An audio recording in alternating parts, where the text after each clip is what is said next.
The gentlewoman from New York is recognized for 1 hour. Madam Speaker, like most Americans, I vividly remember the terrible mine tragedy at Crandall Canyon Mine in Utah last August as we waited day after day praying for the safety of the miners. We watched with great trepidation and sadness as 3 rescue workers were also killed attempting to save 6 miners who were trapped in a horrific mine collapse, all of whom, I am sad to say, did not survive. As a native Kentuckian and one who remembers vividly the mines, and particularly the whistles in the middle of the night indicating something had gone wrong at the mine, I was touched by that tragedy on a very personal level. It reminded me not only of the dangers of the profession, but also the important role of Congress to do all that we can to ensure their safety. I was simply shocked by some of the disturbing facts that were revealed after a just brief review of the evidence. The Crandall Canyon tragedy appears to have been preventable, and the rescue effort handled by the Mine Safety and Health Administration was tragically mismanaged.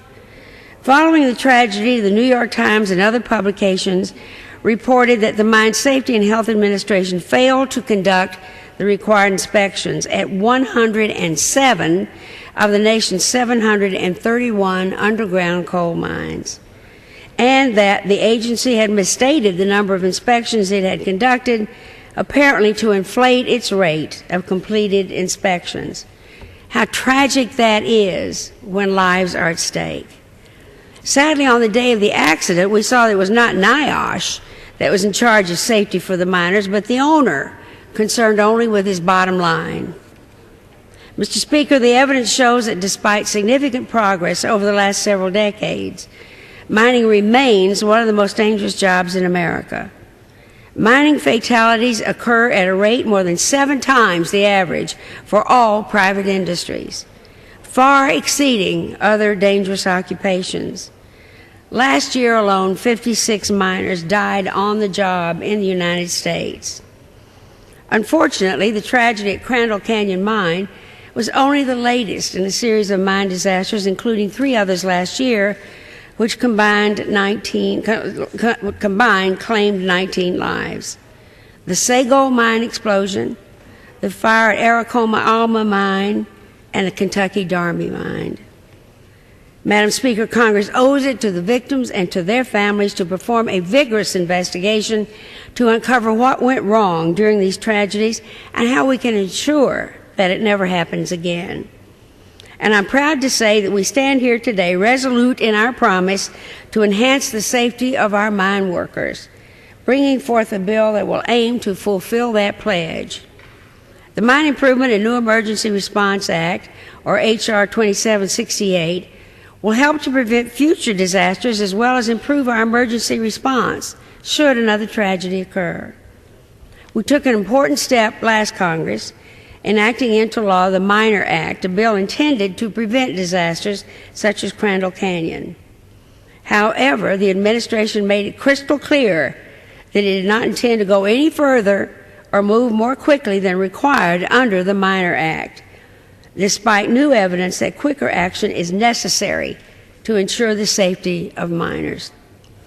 This bill empowers the Mine Safety and Health Administration to protect miners, providing them with a much-needed authority to investigate mine operators and punish those that ignore or break the law. Unfortunately, too many persons on the Oversight Committee are mine owners themselves. But by providing the agency with subpoena authority, it will be permitted to stop production in mines that do not pay off delinquent accounts and to shut down mines that do not abate violations. That is certainly long overdue and should have been done at least a century ago. The bill also requires oversight and accountability by the agency, demanding that MSHA take a more active role in protecting the safety of the workers. For example, MSHA will be required to carefully review every plan for the notoriously dangerous practice known as retreat mining and to physically observe the process when it begins. In addition, they will be required to issue emergency response plans. Remember that the Crandall Canyon mine had already been retreat mined before these miners started work. Furthermore, the bill is an important tool to enhance the safety and security of miners. It creates a miner ombudsman office to process incoming complaints and to assist whistleblowers while establishing solid ground rules for independent investigations of multiple fatality mine accidents. In addition, it requires improved communications and tracking systems and cuts the coal dust exposure limit in half, which is so important because I learned yesterday from Chairman Miller that black lung disease, one of the most awful ways to live and die, is on the upsurge.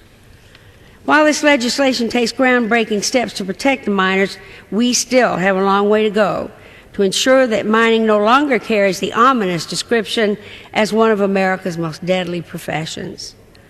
More must be done to reduce long-term health risks facing the miners, such as black lung disease, which can be just as deadly as on-the-job tragedies.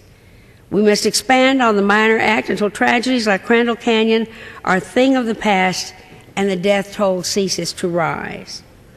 Many oversight hearings conducted by the Committee on Education and Labor concluded that not only were the recent mining disasters preventable, but the risk of repeated incident is still very real.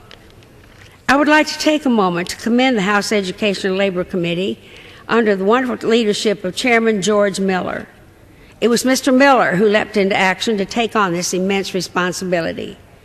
This represents a marked change in the way that Congress has been operating following last year's election. Since Democrats regained control of the House and Senate last November, we have once again begun to use two of the most basic tools in our legislative toolbox.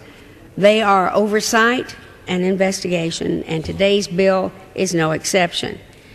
The bill shows our commitment to proactively advocate for working men and women, especially the victims and families of disasters like that occurred at Crandall Canyon last August. We must do everything we can to ensure that every single miner is able to return home at the end of the day to their family, and I am proud to say that it is at its heart the true intention of this bill. And I reserve the balance of my time.